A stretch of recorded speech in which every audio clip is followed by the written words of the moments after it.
and welcome to my book journey. So today I have my recent reads for the month of August. I had to stop and think. I always have to stop and think. So we have August, we are halfway through the month already, and I have 7 books. Yes, 7 books that I have already completed, and I am going to go through and just talk to you about them. So it's going to be a bit of a long video, I can already tell, especially because one of the books is pretty interesting and I had a fun time reading it, and it was one of these books that they're just on your mind a lot because you're going over and over and thinking about things. But let me take a quick drink here. I just got back from the library. I went to my library sale this morning, and you will be pleased to know I spent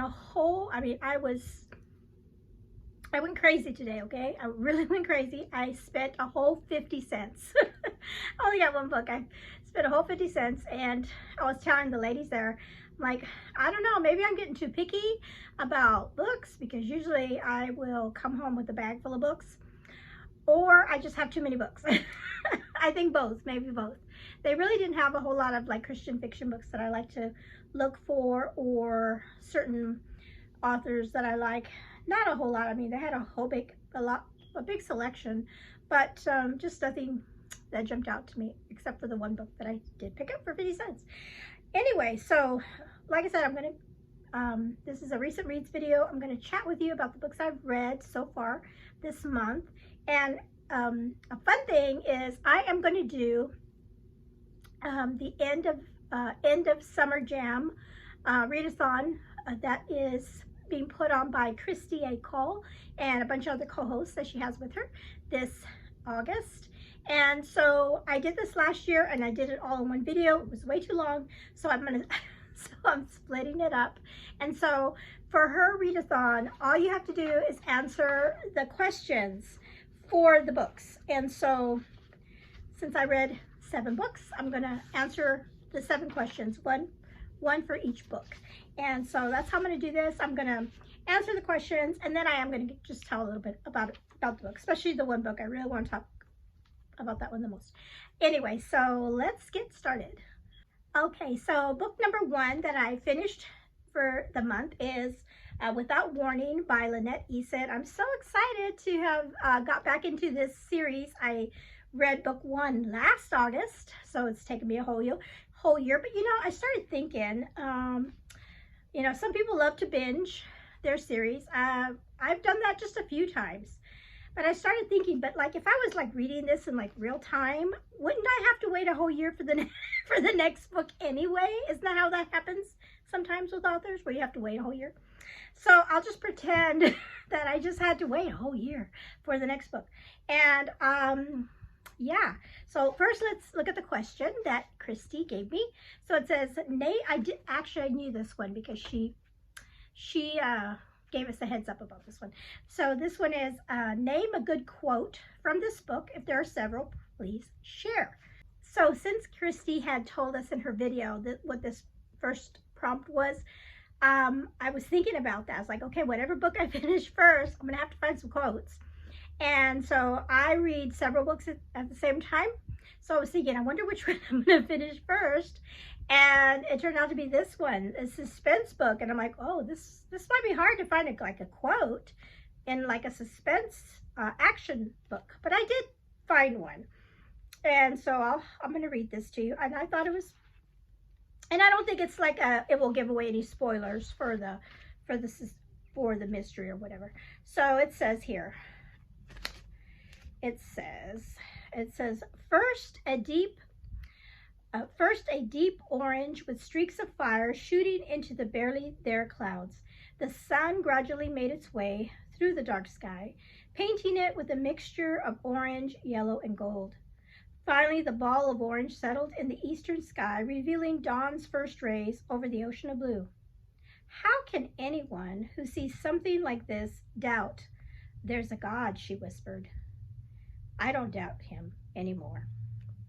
So I thought that was a really cool little conversation these 2 individuals were having, and I just love that. It's like, how can anybody doubt God's existence when we see his beauty in creation. So I really love that quote for that one, for this book. And I'm glad I was able to find one in a suspense book. I could have quoted something creepy or scary or something like that, but that one really stood out to me. So this book is book 2 in the Elite Guardian series. I will say that I enjoyed this one a little more than I enjoyed the first one. I mean, I kind of remembered parts of the first book, but this one I really like the story. I really like the characters. So this series follows a group of ladies that are, a group of women that are ex other like what's the word I'm looking for? They've either been policemen, policewomen, detectives. This particular girl in this, for this book, she used to be like working like fire investigation and bomb, like bomb threats and stuff like that. So that I can't, and I'm sorry, I can't remember exactly what her position was, but then she's not doing that anymore, and now she's working with her friends that, like I said, come from other different law enforcement careers. That's what I was thinking of.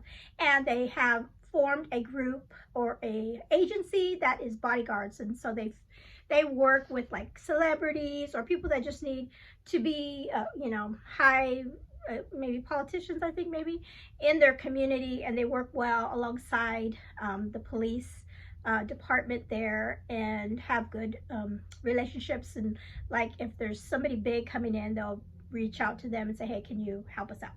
Anyway, so this book was really good. It had to do with Katie. She was the main character in this one. All the other ones, they are in it as well, but she's the main focus. She is helping an investigation with a man named Daniel. He has a restaurant business, and it's really super. I mean, it kicks right off, and I was going back and forth trying to figure out who was the one that was trying to ruin him. I mean, his one of his restaurants was burned down, and then something else happened in another one of his restaurants that was really crazy. And so yeah, and I'm trying to think, did I figure it out? Let me stop and think. I think towards the end I had like I was thinking maybe it could be this person, but I didn't know why, like the reason. And I was like, oh, and then the reason, I was like, oh my goodness. So yeah, I really enjoyed this one. I have one more book. I mean, I think there's actually 4 in the series, but I only own 3 of the books. So I do have one more on my shelf that I would like to continue on. Okay, book number 2 that I read this month was a buddy read that I had with Cheryl over at Candlewick Library, and it is The Scarlet Thread by Francine Rivers. This also counted for my Prairie Trail Readathon, and I used the injury card, which is read a book that might trigger you, okay? And this is definitely one book that might trigger you, and I'll talk about that here in a second. But so the reason I wanted to read this book was I remember hearing about this book last year during Prairie Readathon, and that it's a dual timeline, and one of the timelines is about a young woman on the Oregon Trail, and I was like, perfect. I like Francine Rivers. I will, but I could never find the book last year. Or it didn't work out. But then I ended up finding it at a thrift store later on, and so I saved it for this month. Okay, I'm going to tell you right now, I'm going to do a spoiler review on this. So this is a warning for you. I will put timestamps on this video. If you don't want to hear any spoilers, you can just jump ahead to the next book. I will say that I did enjoy my time with this book. It is one of my ones that I really enjoyed from Francine Rivers for a lot of different reasons, but it was a very different reading experience for me this time. But like I said, I'm going to get into spoilers because I really have to talk about this book. So warning time, skip ahead if you don't want to hear the spoilers. Okay. Oh, you know what? Before that, Let me answer the question. Sorry, I'll remind you again when I go to spoilers. So the question, I always forget to do these questions to say. So it says, question number 2 for Christy. It says, what was the exact moment in this book where you felt it really hooked you and made you want to keep reading? And then it says, if you were bored, did you read it, or if you DNF'd it? I definitely did not DNF'd it. What was the exact moment when this book hooked me? I think from the very beginning, actually. I really enjoyed both timelines in this book. And our first timeline is a contemporary couple, and you just have this couple that is going through some difficulty in their marriage. And it hooked me because I wanted to know, okay, how are they going to work this out between them? How are they going to work through this? And it is something that I had experienced in the past. So I was like, let me see what Francine Rivers does with this couple. Okay, now I'm going to go into heavy spoilers. So no, like I said, if you don't want to hear it, just jump ahead to the next book. Okay, what is going to trigger you? What is going to trigger you in this book? So the triggering for many people is if you've had any experience, or you have family members, or and unfortunately in our society today, it is a lot more prevalent in our society today than maybe in years past. And I'm talking about marital infidelity, adultery, and divorce, and then divorce with children. The divorce with children was really hard-hitting in this book for me. So if you've had that, or if especially if you've gone through it recently, this might be a hard book to read because it's very emotional. And if you've read Francine Rivers before, she doesn't hold back. She kind of just shares how it is. And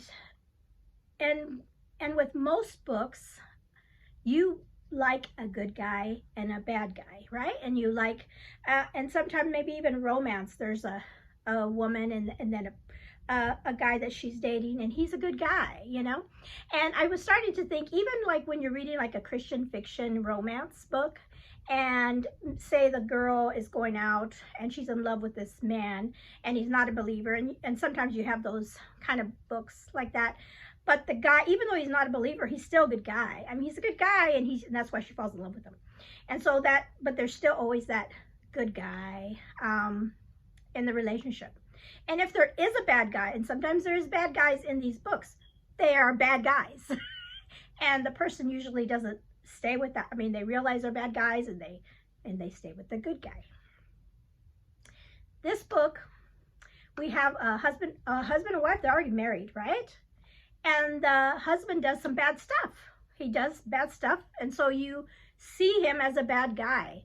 And it's so hard to get past that, to say, okay, we're done with him. I don't like him. I don't like what he's doing. And you don't. You're reading on page what this man's doing. And Cheryl and I were talking back and forth. Like I said, we buddy read this. And in the beginning, we were both kind of on the wife's side, saying, look what she's doing, and kind of sticking up for him. And then it took a turn, and then we were like, this guy is awful. He's doing terrible things. He's a terrible husband. He's saying terrible things to his wife. He's treated her poorly. And then the whole adultery situation. So you have that clear cut of this guy's a bad guy. But if you've read any of Francine Rivers' books, she really loves to deal with the whole thing of redemption and forgiveness. And this is hard. This is hard to read, that a wife can forgive a husband after he's done this. And because you want him to remain the bad guy. You want her to move on and find a good guy. And then and Francine gives us that in this book. She gives us another guy in the book that seems like a good guy. And you want it, and you want to, for yourself, you're like, well, she should forget about this bad guy, and he's not a believer, so he's double bad guy. and go with this guy because he is a believer and he treats her respectfully and everything. She could be so much better off with him. But I'm going to tell you, like I said, spoilers before, that's not what Francine gives us. She gives us the reconciliation of a husband and a wife, which I personally, I liked that. Yes, he did terrible things. Yes, he did that. But I love the idea. I love reading about reconciliation between a husband and wife, even after something like that. That God can heal that. God can do that. And I was telling Cheryl, I said, I really believe that that's the only way a marriage can reconcile after something tragic like that, or not tragic, but there is deception, but that kind of situation. That God is the only thing that can bring two people together and to heal it and to make it stronger. And my one thing about this book that I wish she would have given us is maybe an epilogue, a time jump to show us, okay, this is what happened and this is how they were able to continue on and build the relationship. The book ended where they were getting back together and they were starting over. They were making those efforts. And I mean, she was honest to say it was going to be hard for the wife to forgive her husband for that, because, you know, and trust, because that's a hard thing for somebody to go through. I mean, it's one of the 10 commandments. And the reason it is because God knows how painful it is to be hurt by a loved one like that. I mean, the person that you love most and your life and you trust, and to be betrayed like that is the ultimate betrayal. And so Francine Rivers gives us that.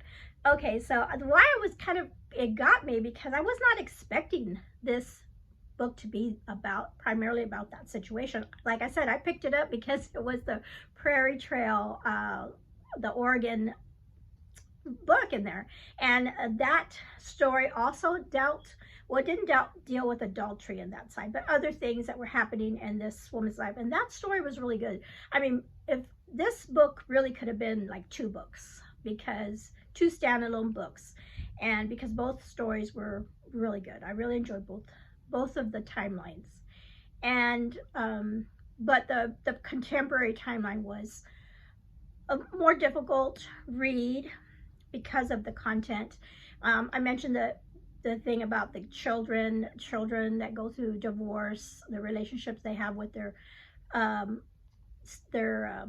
parent that leaves the house, is, you know, that struggle. I mean, that is so prevalent in today's society. It's just so damaging what divorce can do to children, and that was she really touched on that as well. I enjoyed reading the book because it's one of those books that makes you stop and think and really chew on it. But like I said, you may not want to read a book like that. You may not want, like I said, who you think he's a bad guy to, because some people will say, well, you know, justice wasn't served. It's like he got away with it, which I don't think he did. He has to deal with that. That character has to deal with what he did within himself. And we don't, like I said, I wish we had an epilogue to show his growth, his continued growth, and if he did grow. She didn't give us that. So that was my one thing with it. So that was my take on her book. Like I said, it was one of the ones I really enjoyed from her because of, you know, it was the tough topics. Okay, so after that one, I'll try to go faster with my books. Okay, book number 3 was The Hope of Azure Springs. I read this on Libby, and this one I also used for the Prairie Trail Readathon, and this is the one I used for the fire prompt, which was read a book that is a 5-star prediction. And this one was really good. I really enjoyed this one as well. Okay, so what's the question for book number 3? It says, is this book your favorite genre or something out of your comfort zone? And did it surprise you in any way?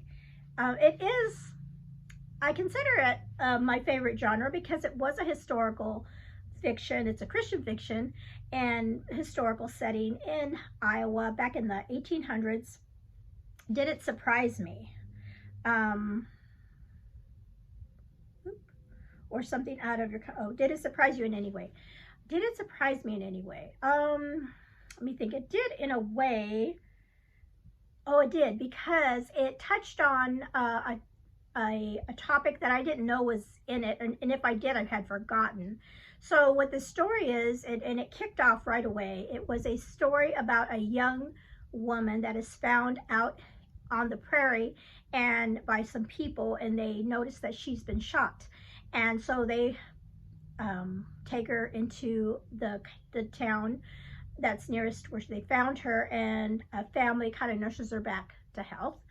And the local sheriff is there to find out what happened to her, and and her story. Oh my, it's just so sad, because they find out that this young woman has been living on this farm for 7 years with this man, and it's just been them. And it's like a really poor, I mean, there's, all it is like a little barn and like a little lean-to kind of house, and that's it. I mean, nothing. She had nothing for 7 years, and you're reading this and you're wondering, why is she living, and this man that she's living there with is not related to her, and he's an older person, and why is she there with him? And she like lived and they didn't talk much in the 7 years. It was just really bizarre. And so as the story unfolds, you find out why she's there, and everything, and her relationship with the family that takes her in. It's like a found family story, and just care for her. I mean, she is so skinny because she hasn't eaten well. I mean, she was basically living off the land and like making her own little traps, and she would eat rats and squirrels and stuff. It's so sad. And so she gets finds love in this family, and at the same time she's they have the whole backstory with what happened to her there. And then the surprising part was, like I said, later on in the story you find out more about a sister that she had, and just heartbreaking. Anyway, I loved it. I love the story. Rachel Fordham didn't disappoint me. That's why I used that as the 5-star prediction. This also was my book for Jeanette's Christian fiction bingo, because we had a law enforcement character in the book, so that counted for her challenge as well. Book number 4 was Love Comes Softly, and I picked this book up at a little free library a long time ago, and I have finally read it. I'm so glad I did.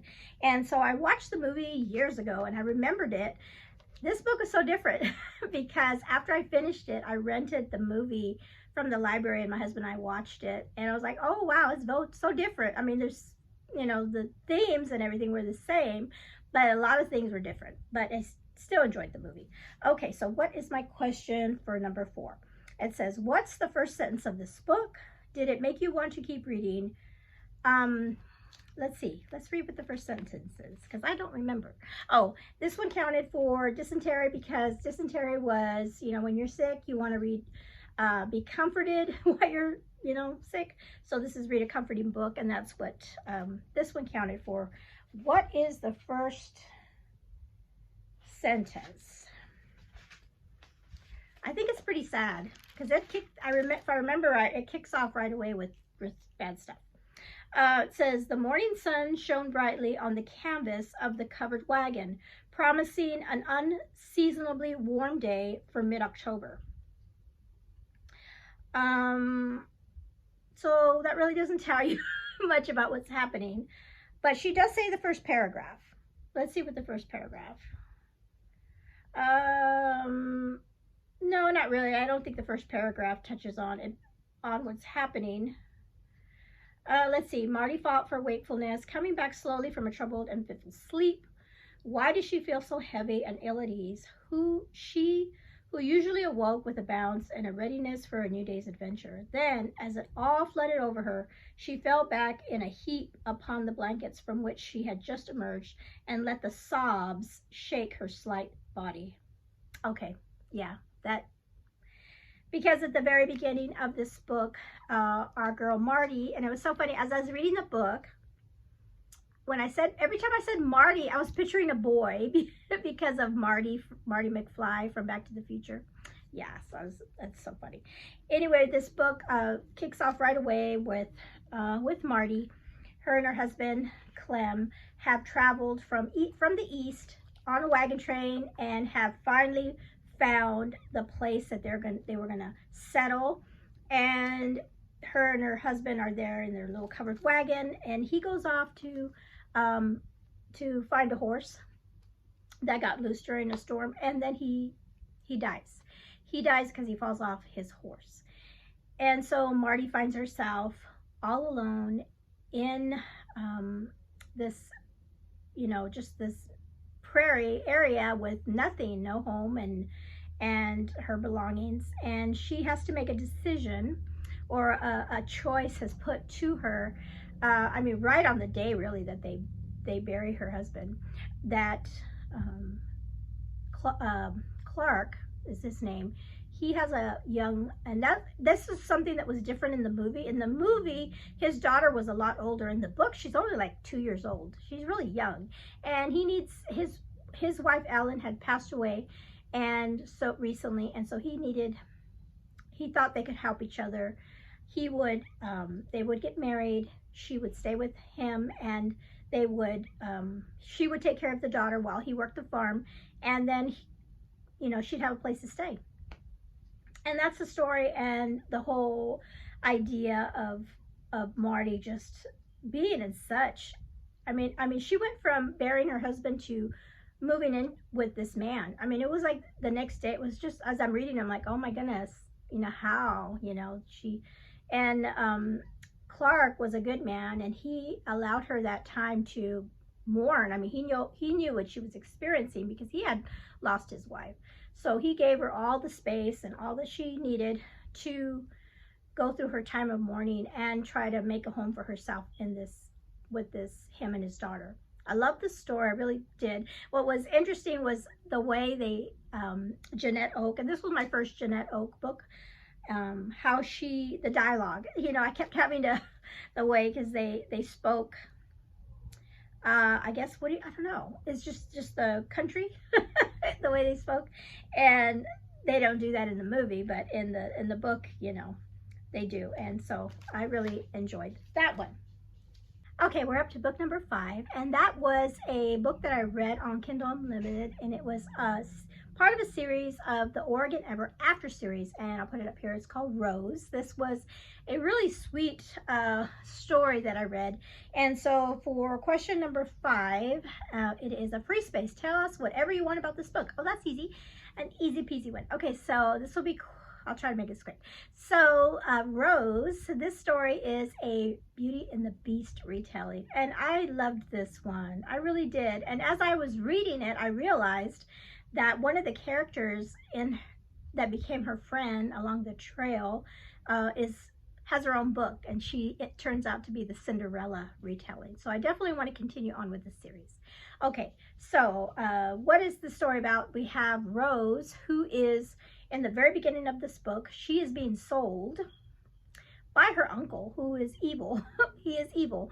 And so she's like, before this, a big public of people, and people are like bidding on her, and it's so sad. And we have a character, oh my goodness, what was his name? Oh, maybe it'll come to me while he's like the Beast character. He buys her, and at first she's like, oh my goodness, who is this man that has just bought me? What's going to become of me? But he's a good guy, because he buys her because he sees how the uncle was treating her, and he wants to buy her. And then when he sees her, he says, hey, you're free. I bought you so that you can be free. But if you want, I'm getting ready to go on this Oregon Trail wagon trail, and if you want to, you can come with us. And it was not just him by himself, it was him, and he had some servants going with him. I think there's 3 or 4 altogether. And so she thinks, well, you know, what do I have to lose? I have nothing, I have no one. And so she goes along with him. And so the reason he's like the beast character is because he has one side of his face that is disfigured because he's been burned in a, when he was 19 years old, he was in a fire, and he has part of his face is burnt, and then even his arms on that side. So people, when they look at him, they're like, you know, especially children. And so because of that, he has shut himself off, and he may come off at first as kind of like a mean guy or grouchy guy, and so they have that in the beginning, but ultimately she sees him for what he is, a good-hearted good man. And then they have and then they head on to Oregon, and things happen. It was a really good one. Along the trail, you know, we have those tragedies that we have in every other wagon train book. So we have that along the way, crossing rivers, and the book does not end in Oregon. They get to a fort. And so this, like I said, I didn't realize that all the books like were connected. And so I think going forward, maybe the last book, the wagon train will get to Oregon. So that's why I want to continue on in that series. Okay, book number 6 was a middle grade book that I read called My America, The Wild Year and it's Joshua's Oregon Trail Diary. And this one I read for the loneliness and isolation prompt, which was read a epistolary book. And so this is a book written in diary form. And so I really like this. I have really enjoyed the Dear America and My America books. In our homeschool, we've read those before. So let's see what the question is for number 6. It says, what are the best things about this book? What did the author do very well in the characters, the writing style, and the plot? Okay, so I did like the writing style because it was a journal, and the character was really good. His character was a sweet boy who loved to write. Now this, I will tell you, and I didn't know this at the time because I picked this up at my library sale a long time ago. I didn't notice it was book 3. So book 1 evidently is his family heading off down the wagon trail. Book 2 is when they finally get to they get there and they're trying to find out where they're going to settle. And book 3 is they're in Oregon. So this does take place in Oregon on the land that they finally settled and how his family is doing. And so in the beginning, we find out that he's lost his grandpa along the way on the trail. And the parents are, you know, trying to figure out how they're going to live in their place. And his character is Joshua, and he loves to write. And his grandfather gave him the journal and says, keep writing in your journal, write all the time. And so he writes in his journal, even though boys kind of pick on him, like, why are you doing that? And he has a desire to learn, and he wants to go to school. And so where he's at, there's no schools, of course, because he's out, you know, in this new area. And that's another thing they talk about a lot in this book, where his father is involved in the lawmaking that is going on in this new place, because they are not in like America anymore. They're in this new place, and they're going to have their new laws.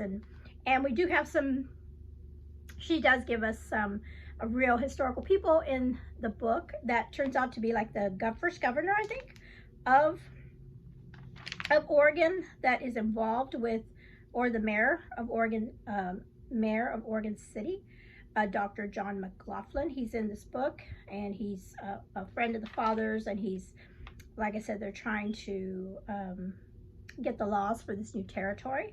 So I really like that. What was else? And the plot was, we did have some, I mean, it's a short book, a lot happened, and so something, you know, really scary happens towards the end of the book, and I like the way that happened.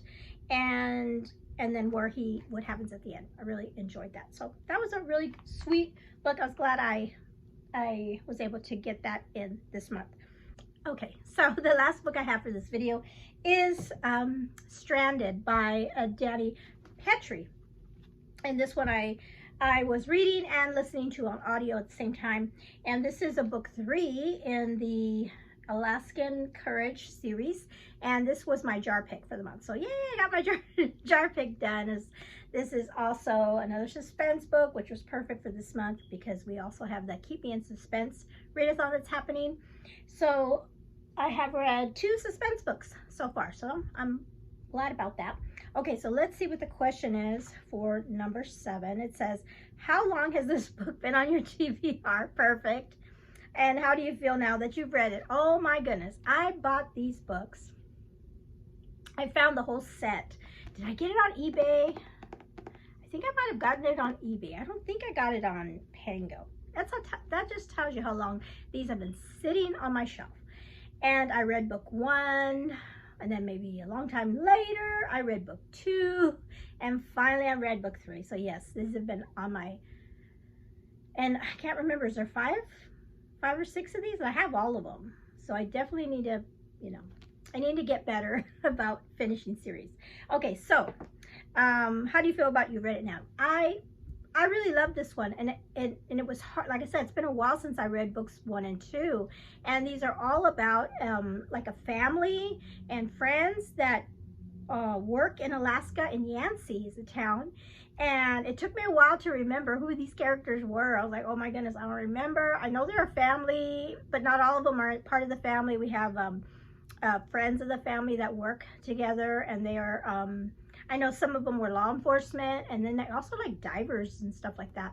And so it took me a while to remember everybody, but then as it got going, I was like, oh yeah, I remember how these characters bumped heads and things.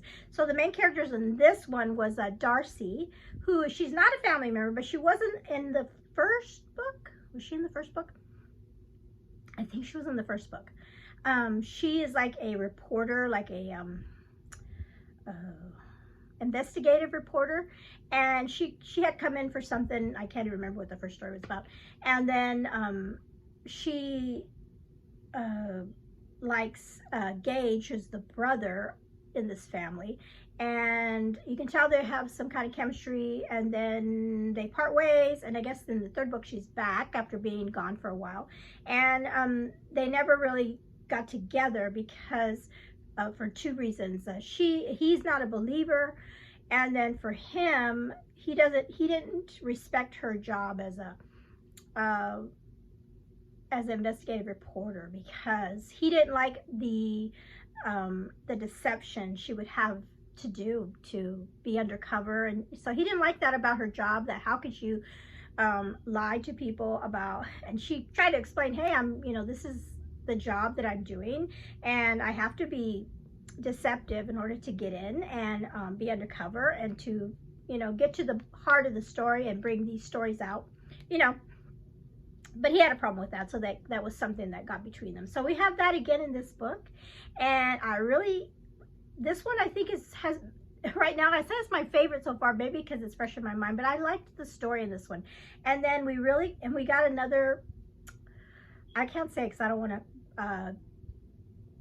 want to spoil it, but there was something in this book I'm like, oh, this is happening again. It's like I just read a book that was about this.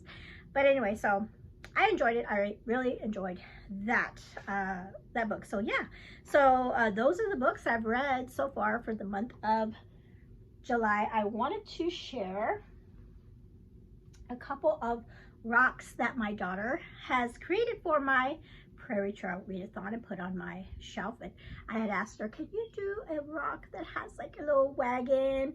And she did this yesterday. Oh my goodness, I love it so much. Look at the cactus in the back. I mean, I was telling, who was I telling? Maybe I was telling Anne that